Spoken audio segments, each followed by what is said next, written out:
conseil d'administration peut détecter la nécessité de faire appel à un jury comptable lorsque le comité de vérification ou d'autres membres du conseil d'administration ou la direction lui fait part qu'il y a des irrégularités qui peuvent se passer au niveau de l'entreprise.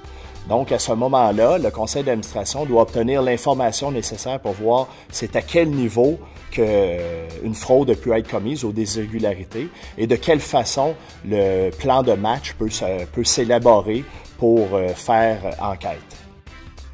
Il y a 3 outils importants pour contrer la fraude par le conseil d'administration.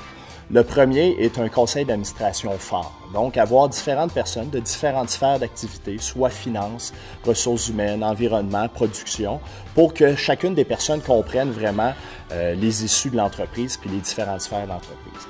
Le deuxième élément, c'est une direction forte aussi, une communication entre la direction et le conseil d'administration continue pour, dès qu'il y a des irrégularités, que le conseil d'administration soit au courant.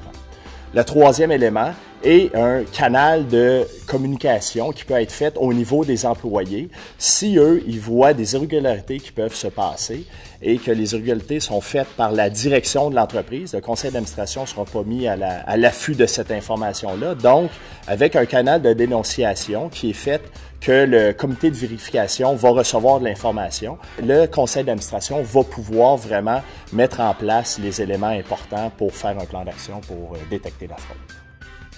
Le jury comptable est souvent appelé à faire enquête lors d'une fraude.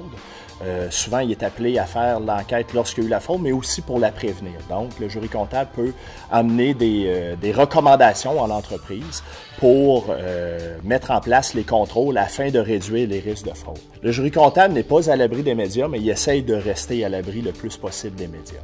Donc, il ne répond jamais aux questions des journalistes directement sur un cas. Souvent, il peut avoir un porte-parole nommé par l'entreprise ou l'avocat de l'entreprise qui va lui commenter le cas. Mais le jury comptable, étant donné qu'il y a de l'information privilégiée, qui va être un témoin ultimement dans une cause, un témoin expert, ne doit pas commenter la cause en tant que telle.